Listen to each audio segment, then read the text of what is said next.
Hello viewers, how are you? I think you all are fine. Now I inform you about mesothelioma versus lung cancer. So let's go. Mesothelioma and lung cancer. Exposure to asbestos generally causes two major types of cancer. Mesothelioma and lung cancer. Both cancers affect the lungs and chest by causing pain and reducing lung function. Death rates for mesothelioma and lung cancer tend to correlate with each other. The 5 states with the most mesothelioma deaths also have the most lung cancer deaths.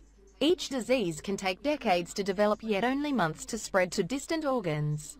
And they have similar diagnostic procedures and treatment techniques.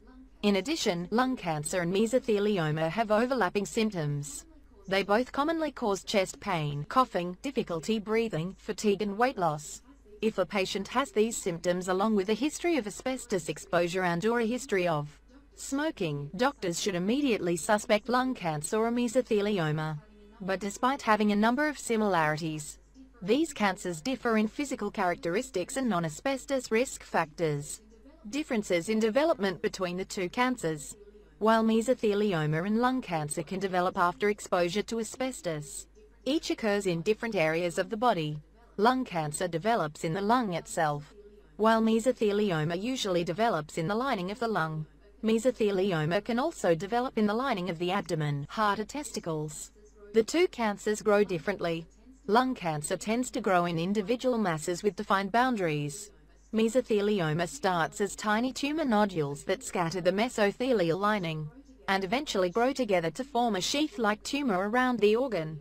Mesothelioma is almost exclusively the result of asbestos exposure, while the majority of lung cancer cases are attributed to causes like tobacco use and environmental exposures to radon gas and secondhand smoke. And while smoking does not influence risk of mesothelioma, it greatly increases an individual's risk of developing lung cancer. Those with the highest risk of lung cancer are smokers with a history of asbestos exposure. By themselves, each risk factor damages lung tissue and makes it more susceptible to diseases.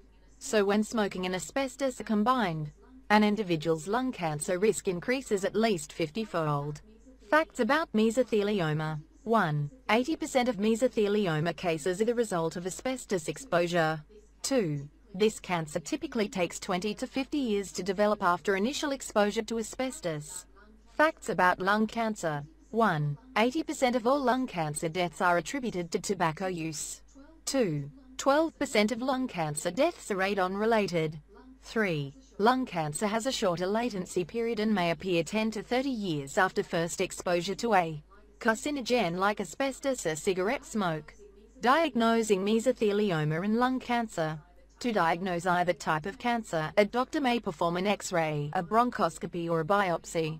During a bronchoscopy, the doctor inserts a tube down the throat and into the airways of the lung to detect abnormalities, such as visible tumor growth.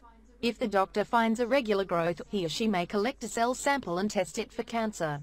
In a biopsy, the doctor removes a small portion of suspicious tissue and tests it for cancer growth. The doctor may be able to perform this procedure using only a needle and no incision. To collect a larger sample, however, he or she may need to perform a minor biopsy surgery.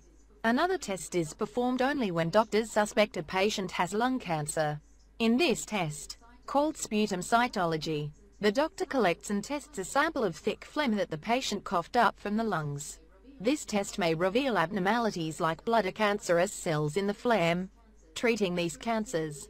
For mesothelioma and lung cancer, treatment options largely depend on how much the cancer has spread. Most treatment plans include some combination of surgery, radiation therapy and/or chemotherapy. If the cancer is localized to the lung area, surgery may be able to remove all or most of the tumor growth. But surgeries vary by specific type of cancer. Examples. 1. To treat pleural mesothelioma, a surgeon may remove the lining of the lung, the affected portion of the lung or the entire cancerous lung. 2. Typical lung cancer surgeries include removing a small portion of the lung, a lobe of the lung or the entire lung. For both types of cancer, chemotherapy and radiation therapy are also considered standard courses of treatment. If the mesothelioma or lung cancer is localized, either treatment can be used to shrink tumor growth and potentially kill all tumor cells.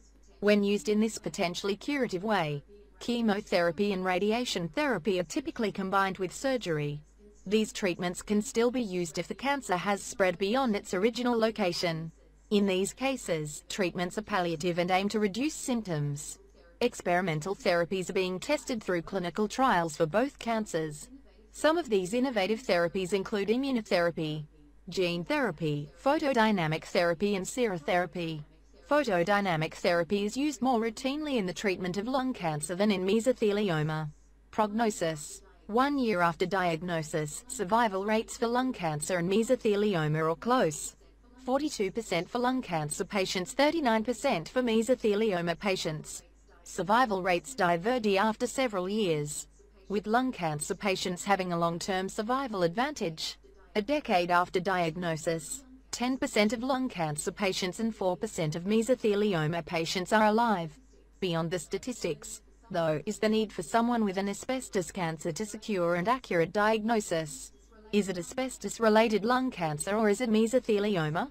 The next step would be to formulate the best individual treatment plan. Have you or a loved one been diagnosed with mesothelioma or lung cancer from asbestos exposure? You are not alone. We are here to help you. Did you know that trust money may be available to help you pay for medical care and provide future financial security for your loved ones? Even if a loved one has passed away, you may still be entitled to financial compensation. Please call us today to learn more. This is a free, no-obligation consultation. Toll-free 1-866-777-2557. There are no legal fees or costs to you unless you receive money. Funds may be available to you, but you must act quickly. State laws limit the amount of time you have to bring a claim. Call toll-free 1-866-777-2557 or visit us on the web at www.mesotheliomalawsuitsettlements.net. Asbestos trust funds totaling $30 billion have been set aside to help victims and their families like you. You may be able to receive money without ever having to go to court or file a lawsuit. Call us today to get the facts. Operators are standing by. Call now.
you're aware that you've been diagnosed with mesothelioma? Oh yeah, 6 different doctors.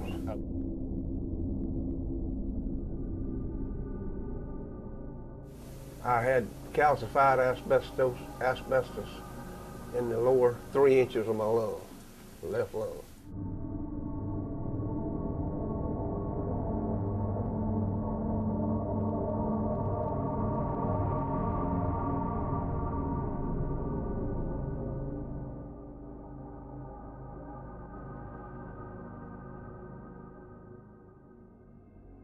Well, it come in 50-pound bag, if I remember.